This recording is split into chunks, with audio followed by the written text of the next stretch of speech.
দর্শক শিরোনাম দেখে বুঝতে পারছেন ডক্টর ইউনূস গত ৮ মাসে তার যে ব্যক্তিগত যে ক্যারিশমা, তার ব্যক্তিগত যে যোগাযোগ, তার ব্যক্তিগত যে উদ্যোগ, এই উদ্যোগগুলোই তিনি ইতিমধ্যে একটি ক্যারিশম্যাটিক নেতায় পরিণত হয়েছেন। বাংলাদেশের সকল পর্যায়ে তার যে গ্রহণযোগ্যতা ইতিমধ্যে তৈরি হয়েছে, সেই বিষয়টি নিয়ে আজকে আমরা কথা বলবো। কারণ ডক্টর ইউনূসের এত পজিটিভ এবং এত ক্যারিশম্যাটিক বিভিন্ন সিদ্ধান্তের পরও এবং সাফল্যের পরও বাংলাদেশের এক শ্রেণীর মিডিয়া এই বিষয়গুলোকে নিয়ে খুব বেশি আলোচনা করছে না। সাধারণ মানুষের মুখে মুখে ছড়িয়ে পড়ছে সবকিছু। তো এই বিষয়গুলো নিয়ে আজকে আমরা একটু কথা বলবো। সার্বিক পরিস্থিতি নিয়ে একটু কথা বলতে চাই। আমার সঙ্গে যোগ দিচ্ছেন আপনাদের অত্যন্ত প্রিয় মানুষ, কোনো বিশেষণহীন ভাবেই ডাক্তার পিনাকি ভট্টাচার্য। যদিও তিনি লিখেন না, পিনাকিদা আপনাকে স্বাগত। এবং আমার সঙ্গে যোগ দিচ্ছেন আপনাদের আরেক প্রিয় মানুষ ইলিয়াস হোসেন। ইলিয়াস, স্বাগত জানাচ্ছি আপনাকে। আসসালামু আলাইকুম। তো দাদা, আসলে এই ধরেন ডক্টর ইউনূসের যে ক্যারিশমা গত ৮ মাসে আমরা দেখছি আর কি, প্রত্যেকটা জায়গায় যে সাফল্য, এক সপ্তাহ মানে সর্বশেষ ধরেন ১ সপ্তাহের মধ্যে চীনের প্রেসিডেন্ট, ভারতের প্রধানমন্ত্রী সব মিলায় উনি তো মোটামুটি ম্যাসাকার করে ফেলছে আর কি। সবাই বলতেছিল যে নরেন্দ্র মোদী হয়তো দূরে সরে যাবে, কথা বলবে না, গুরুত্ব দিবে না, আনইলেক্টেড ইত্যাদি ইত্যাদি অনেক রকমের প্রচারণা আমরা দেখলাম। তো সকল শত্রুর মুখে ছাই দিয়ে মোটামুটি ডক্টর ইউনূস তার আপন মহিমায় ক্রমাগত উজ্জ্বল হয়ে উঠছেন।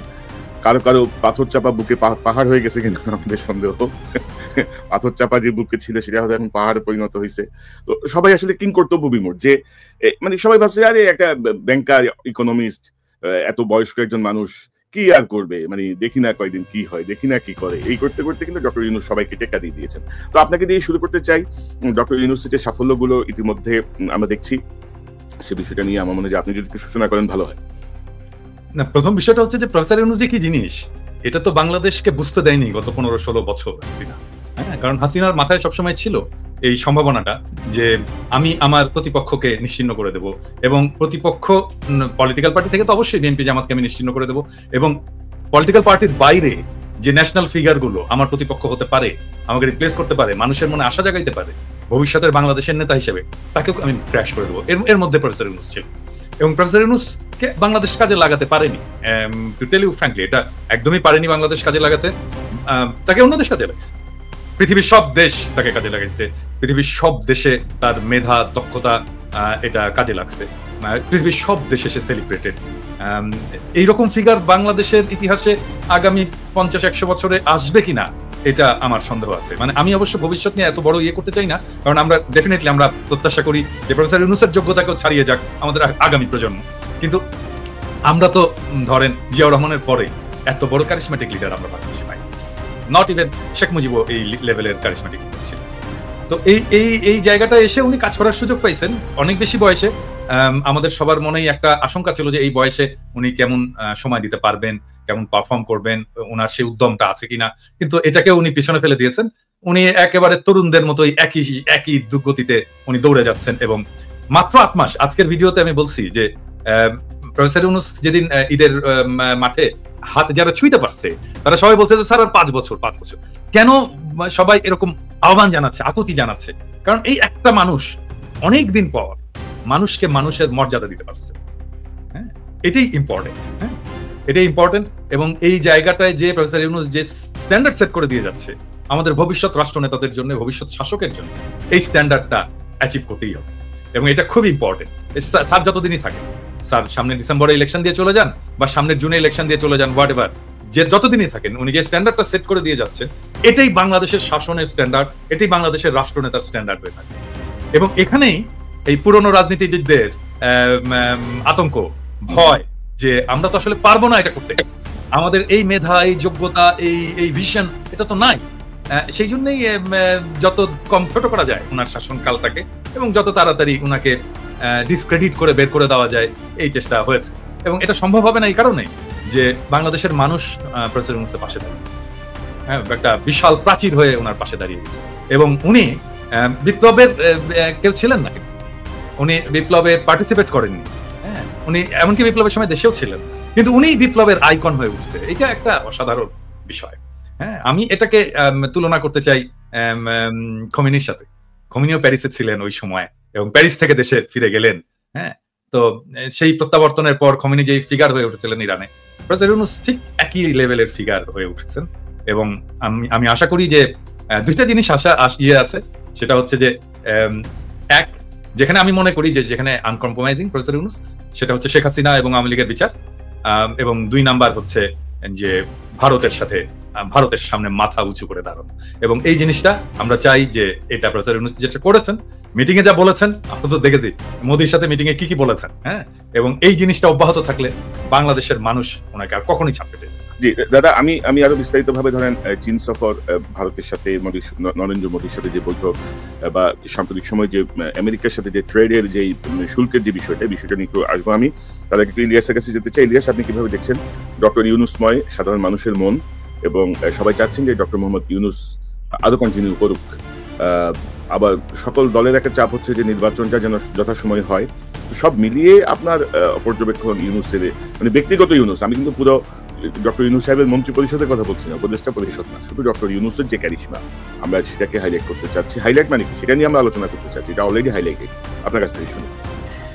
জি, বিষয় হচ্ছে যে আমরা একটা বিষয় মনে পরিষ্কার করা দরকার। ধরেন সারা দেশে এখন একটা পরিস্থিতি তৈরি হয়েছে যে ডক্টর ইউনূস আর বিএনপিকে মনে হচ্ছে মুখোমুখি দাঁড় করানো হয়েছে।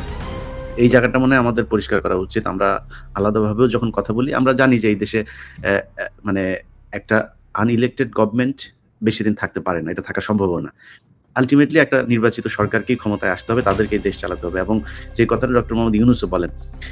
কিন্তু পরিস্থিতিটা এখনকার যে অবস্থা, ধরেন আমাদের স্বাভাবিক নির্বাচন হয় নাই, স্বাভাবিকভাবে দেশ চলে নাই, এখনো পর্যন্ত যদি আওয়ামী লীগের বিভিন্ন ফেসবুক, তাদের যেই প্রোপাগান্ডা সেলগুলো আছে, এবং ইন্ডিয়া তো সরাসরি তাদের হয়েই কাজ করছে, তাদের মূল টার্গেট হচ্ছে বাংলাদেশে ধরেন একটা জায়গায় যদি একটা ছোট মানে কোনো একটা জনসমাবেশ হয়, সেখানে অন্তত 50% মানুষের মাথায় টুপি থাকবে। এটা আমাদের দেশের মানুষ যেহেতু মুসলমান, তারা মাথায় টুপি পরে, এটা আমাদের মানে একটা মানে ওই দেশের কালচার। এটা যে ধর্মীয় পোশাক তাই না, আমাদের কালচারে, আমাদের সংস্কৃতিতে পরিণত হয়েছে। এটাকেও তারা নিয়ে তারপরে ফেসবুকে পোস্ট করছে, করে তারপরে দেখাচ্ছে যে আমি জানি না, এখানে হতে পারে কেউ মানে কালো পতাকার ভেতরে লা ইলাহা ইল্লাল্লাহ মুহাম্মাদুর রাসূলুল্লাহ লেখা তো আর নিষেধ না, বাট এটা যেহেতু একটা জঙ্গি সংগঠন, এটা কাদের তৈরি কি সেই আলোচনায় আর যাচ্ছি না, একটা জঙ্গি সংগঠনের নাম দেওয়া হয়েছে, আমরা সেটা থেকে মানে বিরত থাকাই মনে হয় ভালো। তারপরেও যদি নাকি তারা কেউ করে থাকে, কিংবা কোনো এজেন্সি যদি নাকি এটাকে উদ্দেশ্য প্রণোদিতভাবে করে থাকে, সেটা করে থাকতে পারে, কিন্তু আমাদের উদ্দেশ্য কি, আমরা কি আসলে আফগানিস্তান হইতে চাই, আমরা কি পাকিস্তান হইতে চাই, আমরা কি আইএসআই হইতে চাই? আমরা তো কোনো জঙ্গি সংগঠনের সাথে না, আমরা চরমপন্থী না, কখনোই না।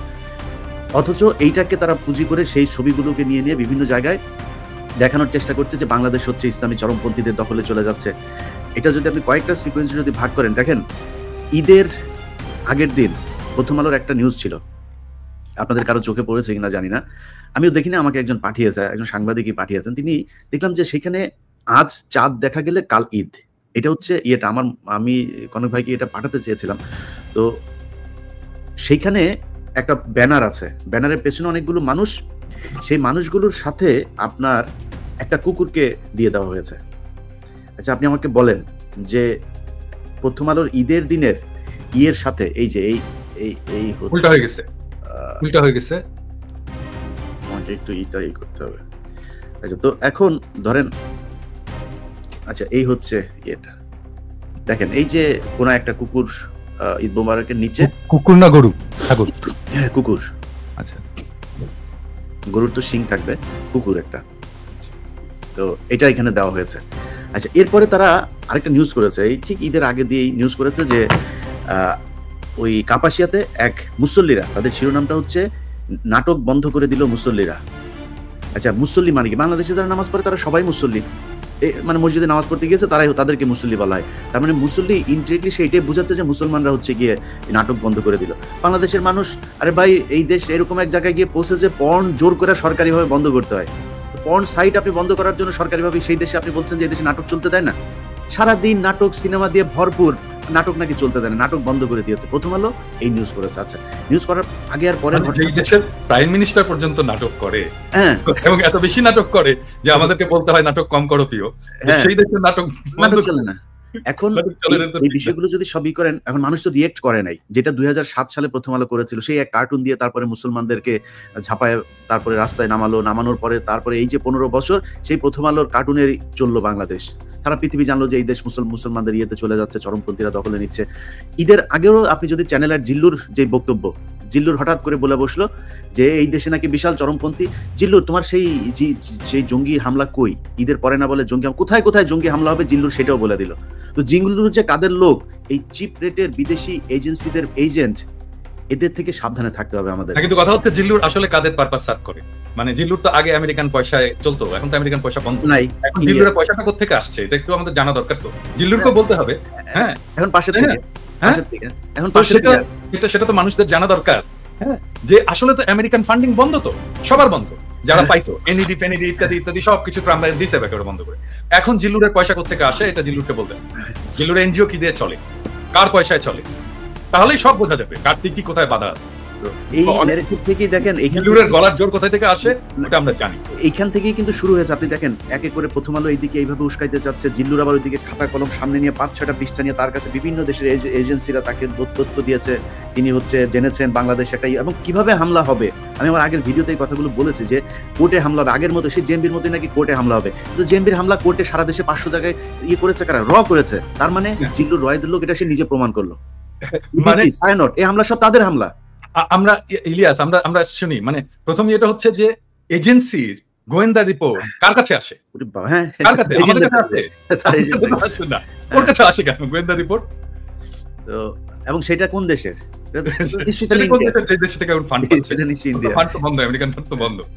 তো এই হচ্ছে অবস্থা। তারা যে চেষ্টাটা করেছিল সেটার কিছুটা প্রতিফলন আবার নিউ ইয়র্ক টাইমস তাদের নিউজ করেছে, বাংলাদেশ ইসলামপন্থীদের করেছে। বাংলাদেশ ইসলামপন্থীদেরই দেশ, এই দেশে ইসলামের পন্থীরা যা চায় সেইভাবেই চলবে। এটা তো খ্রিস্টানের দেশ না, এটা তো ইহুদির দেশ, এটা হিন্দুদের দেশ না, এই মুসলমানদের দেশ। তো মুসলমানরা যেমন চায় তেমনি চলবে। আপনার কোন দেশ আছে যে যেখানে আপনি যদি গণতন্ত্র মানেন, মুসলমান যদি চায় যে আমার দেশ আজকে তারা যদি বলে এই দেশ শরিয়ায় চলবে, এই দেশ না আমার ওপেন সেক্স কান্ট্রি হবে, সমস্যা কি? যা চায় তারা তাই হবে। তো যাই হোক, এই বিষয়গুলো নিয়ে তারা চাচ্ছে বিদেশিদের আবার ফের সে আগের মতো ইনভলভ করতে। এখন সমস্যাটা সেটা হচ্ছে যেটা নিয়ে আমরা আজকে আলোচনা করছি ডক্টর মোহাম্মদ ইউনূসের। ডক্টর মোহাম্মদ ইউনূস এই চীনের যেই সফরটা, শেখ হাসিনাকে ইন্ডিয়াতে গেলে কাদেরকে দিয়ে, বাইজি টাইজিদেরকে দিয়ে বরণ করতো আমরা দেখেছি, ঢোল তবলা দিয়ে, তারপরে নেচে গেলে শেখ হাসিনা নিজেও ডান্স করেছেন, এগুলো দিয়ে বরণ করতো। একটা ছোট্ট মন্ত্রীকে পর্যন্ত পাঠায় নাই, উপমন্ত্রী, মন্ত্রণালয়ের কর্মকর্তা, এদেরকে দিয়ে তাকে রিসিভ করাইতো। আমার বিশ্বাস করেন মানে অন্তরটা একদম ভরে গিয়েছে যখন দেখলাম মোদি সহ পুরো ভেতরে থাকা লোকগুলো সব দাঁড়িয়ে গেল, ইউনূস ঢুকলো, মনে হলো আমেরিকার প্রেসিডেন্ট ঢুকলো অন্যান্য কয়েক দেশের, তাও সেই মানে বড় কোনো দেশ না, ওই D8 ওই টাইপের দেশ না, মনে হলো যেন এই আসিয়ান টাসিয়ান এই টাইপের কোনো সংস্থার ভেতরে আমেরিকান প্রেসিডেন্ট এসছে, তিনি আসার পরে সব দাঁড়ায় গেল। এরকম ভাবে তাকে সম্মাননা দেওয়া হলো। এটাকে নিয়ে আওয়ামী লীগের লোকজন নানান ধরনের তুচ্ছ তাচ্ছিল্য করে কথা বলার, অথচ ওনাদের নেত্রী বাথরুমের চিপায় ওই কার্পেট মানে করে ক্রস করে মাটি দিয়া খালি পায়ে দৌড় দিয়ে আসা চেষ্টা করেছে সাথে একটা ছবি তোলার জন্য। কত নাটক আমরা দেখেছি এই দেশে। ইউনূসকে তাদের ভালো লাগে না। তা আমার বক্তব্যের প্রথম পার্টটা আমি এটা দিয়ে শেষ করতে চাই। আমরা ইউনূসকে এই দেশে বিএনপির মুখোমুখি দাঁড় করাইতে চাই না। আলটিমেটলি এই দেশে নির্বাচন হবে, আমার মনে হয় নির্বাচন হলে তো বিএনপি ক্ষমতায় আসবে হয়তো বা, যদি জনগণ ভোট দেয়। কিন্তু এই মুহূর্তটা আমার মনে হয় ইউনূসকে দরকার, কারণ দেশের একটা স্টেবল পরিস্থিতিতে যাওয়া পর্যন্ত এই জঙ্গি নাটক টাটক এইসব এই অর্থনৈতিক যে একটা মন্দা চলছে সেগুলো থেকে বের হওয়ার জন্য ইউনূসকে দরকার। এবং আমি আমার ব্যক্তিগত মতামত, আমি মনে করি বিএনপি যদি ক্ষমতায় আসেও, যদি ইউনূস রাজি থাকে, ওনাকে প্রেসিডেন্ট বা কোনো একটা পদ তৈরি করে তারপর রাখা উচিত, যেটা একটা মেন্টর হিসাবে কাজ করবে, মানে সর্বোচ্চ সম্মানের একটা জায়গায় থাকবে। যে যেমন ধরেন ব্রিটিশ রানী এখনো পর্যন্ত রানী, তো তার তো কোনো পাওয়ার নাই, কিছুই নাই, কিন্তু তারপরেও তার সম্মান সবার চাইতে উপরে, ওরকম ভাবে রাখা যাইতে পারে। এটাতে আমাদের আন্তর্জাতিকভাবে ইউনূসকে যেই অবজ্ঞা করা হয়েছে, তাকে আমরা এতদিন ধরে, যেটা দাদা বলেন, কাজে লাগাইতে পারি নাই, আমরা মনে হয় তাকে পুরোপুরি কাজে লাগাইতে পারি। আর এই ডক্টর কনক সারোয়ার, পিনাকি ভট্টাচার্য কিংবা ইলিয়াস এই 5 বছর ধরে এই সোশ্যাল মিডিয়াতে আছে, যেহেতু এখনো বিক্রি হয় নাই, নতুন করে বিক্রি হওয়ার কিছু নাই। ইলিয়াস, এই আমি অন্য প্রসঙ্গে যাওয়ার আগে আপনি যে কথাটা বললেন, অনেকে দর্শকদের অনেক স্মৃতি থেকে ছুটে গেছে, এটা দেখতেছি আমার কাছে আছে যে শেখ হাসিনার এই যে ঘাটের উপর দিয়ে হেঁটে বাইডেনের কাছে যাওয়ার এই যে মনোযোগ আকর্ষণের যে চেষ্টা, হ্যাঁ, এটা একটু দর্শকদেরকে একটু আবার দেখাই দিলাম আর কি, যে তাদের প্রিয় নেত্রী হাসিনা, আওয়ামী লীগের প্রিয় নেত্রী কি না করছে ক্ষমতায় টিকে থাকার জন্য, তাই না, মনোযোগ আকর্ষণের জন্য নানাভাবে আর কি। তো দাদা, এই যে আমি তো আপনার কাছ থেকে একটু জানি যে সাম্প্রতিক সময়ে কিন্তু এই যে মার্কিন যুক্তরাষ্ট্রের যে ট্যারিফ শুল্ক, এটা কিন্তু আমার মনে হয় যে আমি নন টেকনিক্যাল পার্সন, কিন্তু এট এ গ্ল্যান্স আমার দেখে মনে হয়েছে যে এটা সমাধান করা খুব বেশি কঠিন কিছু না। অলরেডি তারা মিটিং করেছেন এবং সিদ্ধান্ত নিয়েছেন, বেশ কিছু ইফেক্টিভ সিদ্ধান্ত আমার মনে হয়। কারণ প্রেসিডেন্ট ট্রাম্প কিন্তু যেই দেশ যত শুল্ক নিচ্ছে তার 50% তাদের উপর ইম্পোজ করে দিচ্ছে। তো আমার মনে হয় যে এটা সমাধান করা বাংলাদেশের খুব কঠিন কিছু হবে না। তো সার্বিকভাবে আপনি চীন সফর, ইন্ডিয়ার প্রাইম মিনিস্টারের সঙ্গে বৈঠক এবং এই যে ট্যারিফ, এটা নিয়ে যদি একটু সংক্ষেপে যদি আপনার বিষয়টা বলেন, দর্শকদের জন্য একটু বুঝতে সুবিধা হবে যে আপনার। আমরা অনেকদিন আগে থেকেই বলে আসতেছি যে গ্লোবাল ইকোনমির সেন্টারটা শিফট হয়ে যাবে চায়নাতে, মানে আমাদের অঞ্চলে, এবং আমাদের প্রক্সিমিটির কারণে চায়নার এই গ্রোথ এবং এই গ্লোবাল ইকোনমির লিডারশিপের সুবিধা নিয়ে আমরা আমাদের অর্থনীতিকে নতুন করে গড়ে তুলতে পারি এবং আমরা চীনের সাথে সাথে আমাদের গ্রোথটাকে অ্যাডভান্স করতে পারি। সেজন্য চীনের সাথে আমাদের খুবই ভালো একটা সম্পর্ক, অর্থনৈতিক, রাজনৈতিক, বাণিজ্যিক সম্পর্ক, সামাজিক সম্পর্ক এবং পিপল টু পিপল যে সম্পর্ক, সেটাকে আমরা গড়ে তুলতে পারি। এবং সেই জন্য আমি বাংলাদেশের তরুণদেরকে আজ থেকেই বলি যে যেমন ধরেন আমাদের আগের জেনারেশন যেটা ভুল করেছে আর কি, সেটা হচ্ছে ইংরেজি না জানা। ইংরেজি থেকে দূরে থাকার কারণে আমরা গ্লোবাল কমিউনিটির সাথে সেভাবে মিশতে পারিনি। এবং এখন যে সুযোগটা আসছে, আমাদের চাইনিজ জানতে হবে। মানে আমাদের না জানলেও চলবে চাইনিজ, কিন্তু আমাদের পরের যারা প্রজন্ম তাদেরকে চাইনিজ জানতে হবে, ম্যান্ডারিন জানতে হবে, ভালো চাইনিজ জানতে হবে, যদি আমাদের সত্যিকার অর্থেই এই ইকোনমিক গ্রোথের সাথে আমাদেরকে একবার যেতে হয়। এটা হচ্ছে নাম্বার 1 ইস্যু। নাম্বার 2 ইস্যু হচ্ছে যে পৃথিবী আর আগের হিসাবে তো আর চলবে না। মানে ধরেন এই 70 দশকের আগের হিসাবে চলবে না। এখন গ্লোবাল ইকোনমি এবং পলিটিক্সের সেন্টার অনেকগুলো জায়গায় হবে।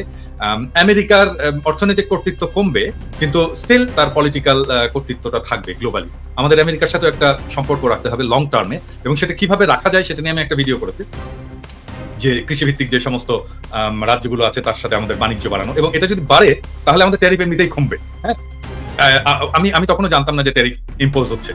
তো এটা যেদিন ট্যারিফ ইম্পোজ হলো তার 2 দিন আগে বোধহয় আমি করেছিলাম। তো আমাদের যদি আমদানি বাড়ে আমেরিকা থেকে, আমাদের ট্যারিফ, রেসিপ্রোকাল ট্যারিফ এমনিতেই কমে যাবে। এটা নাম্বার 1। নাম্বার 2 হচ্ছে যে এটা মাঝে মাঝে বলি আর কি, যে আমার পেশার একটা গুরুত্বপূর্ণ অংশ হচ্ছে প্রবলেম সলভিং। মানে আমি যে কাজটা করি, সমস্যার সমাধান করা আর কি। সেজন্য আমি আমার এপিসোডগুলোতে খুব অনেক প্রবলেমের খুবই মানে out of the box solution দিই, এবং এই ট্যারিফ বাড়ানোর ফলে আমাদের সামনে একটা ইউনিক অপরচুনিটি তৈরি হয়েছে। আমি এইখানে এটা বলতে চাচ্ছি না কারণ এই জন্য না যে চাই না সেটা না, আমি একটা এপিসোড করেছি কারণ এটা এক্সপ্লেইন করতে হবে যে আসলে কি করা যায় এবং কি করলে এই প্রবলেমটাকে আমি অপরচুনিটিতে শিফট করতে পারি। মানে বিজনেসে আমরা যা করি আর কি, যে প্রবলেম আমরা অ্যান্টিসিপেট করি আগে, এবং এই প্রবলেমটাকে কিভাবে আমি সুযোগ হিসেবে ব্যবহার করতে পারি, এটাই বিজনেসের মূল আর কি। কি বলবো, এটা কি, তো যেহেতু আমি বিজনেসের লোক, আমার মাথায় ওইটাই সবসময় ঘুরতে থাকে যে সমস্যা কি হতে পারে, এটাকে আমি কিভাবে অপরচুনিটিতে শিফট করতে পারি। এই প্রবলেমটা আমাদের যে কি সিরিয়াস একটা অপরচুনিটি না, আমি কিন্তু খুবই হ্যাপি। এবং এইটার জন্য যেই সিদ্ধান্তটা নিতে হবে, এটাতে প্রফেসর ইউনূসকে নিজেকে ইনভলভ হতে হবে, শুধু নিজেকে না, আর একটা সিনারিও এভালুয়েশন করতে হবে। এটার জন্য ইন্টারন্যাশনাল এজেন্সিকে কাজে লাগাতে হবে, যেমন ধরা যাক বিসিজি বা পিডব্লিউসি, এদেরকে ইনভলভ করতে হবে। করে আমরা যদি মোটামুটি 1-1.5 মাসের মধ্যে আমরা যদি সমস্ত অ্যানালাইসিস কমপ্লিট করে একটা ফার্ম ডিসাইসিভ ডিসিশন নিতে পারি, তাহলে বাংলাদেশের চেহারা পাল্টে যাবে, জাস্ট যদি এই ট্যারিফটা এরকম থাকে। হ্যাঁ, তো এটা কালকে আসবে সম্ভবত এপিসোডটা। এবং আমি বাংলাদেশের মানুষদেরকে বলবো আর কি, জনগণকে বলবো যে দেখেন, পৃথিবীতে কোনো সমস্যা না। হ্যাঁ, যদি আমরা সিচুয়েশনটাকে খুব ভালোভাবে ইন্টেলেকচুয়ালি অ্যানালাইসিস করতে পারি এবং তার ভিত্তিতে আমি একটা অ্যাকশন নিতে পারি। এবং বাংলাদেশে এত ব্রাইট ছেলেরা আছে না ইয়াং জেনারেশনে, যে এদের সামনে কোনো সমস্যা হয়ে থাকবে। হ্যাঁ, আমরা তো বুড়া হয়ে গেছি, ধরেন আমাদের চিন্তা হয়তো একটু পুরনো হবে, কিন্তু আমরা যদি একটু ধরে দিতে পারি যে কোন রাস্তায় যেতে হবে, হ্যাঁ, তাহলে দেখবেন যে আরো ইনোভেটিভ সলিউশন বের করে ফেলে দিতে পারবে আমাদের।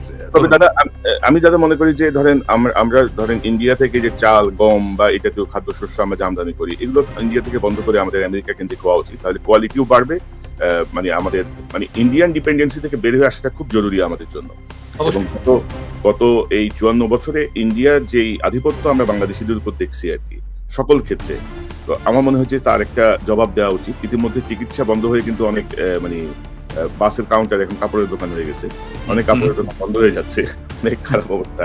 আমার মনে হচ্ছে তাদেরকে একটা শিক্ষা দেওয়া খুব জরুরি, জেন্টাল ওয়েতে আর কি। দেখো মানে আমি যখন ভারতীয় পণ্য বয়কট আন্দোলন করছিলাম আর কি, সেই সময় আপনারা সবাই সাপোর্ট করেছেন। মানে ওই সময় ওদের কথাবার্তা দেখলে না গায়ে জ্বলুনি উঠতো আর কি। মানে ওদের ইয়েটা কি ছিল, সেটা হচ্ছে আমরা তো পয়সা দিয়ে কিনে আনি রে ভাই, সমস্ত পণ্য, ইন্ডিয়ান পণ্য তো আমরা পয়সা দিয়ে কিনে আনি, ওরা তো দয়া করে আমাদেরকে দান করতেছেন। ওদের বিষয়টা হচ্ছে কি, ওদের চাওয়াটা কি, আমাদের শুধু কিনলে চলবে না, আমাদের কিনতে হবে এবং তারপর কৃতজ্ঞ থাকতে হবে, দাদা আমাদেরকে দিয়েছেন, আপনারা না দিলে তো আমরা মরে যেতাম দাদা। এইটুকু শোনে না, সেই জন্য ওদের গায়ে জ্বলুনি। এবং আমার মানে এমন আহ, মেজাজ দাদা খারাপ ওই দিন কোনোদিন- ওই দিন ওদের দেশের একটা চ্যানেলেই আপনার করতেছে ওই যে পাগলার চ্যানেল, ওই যে মলম বিক্রেতার চ্যানেলে, হ্যাঁ, ওরা উঠকাইতেছে যে কি হয়েছে, যে বাংলাদেশিরা এই যে আসে না, তো সমস্যা কি হয়েছে, আমাদের তো ওদেরকে আমাদের বন্ধ করতে হবে, বাংলাদেশে আসা, ওরা এই দেশে এসে চিকিৎসা নিয়ে যায়, এই সেই। পাশের থেকে আরেকটা আবার দৌড়ে আসছে, বুঝছেন, খাওয়া হাগা সব বন্ধ করে দেবেন নাকি আমাদের?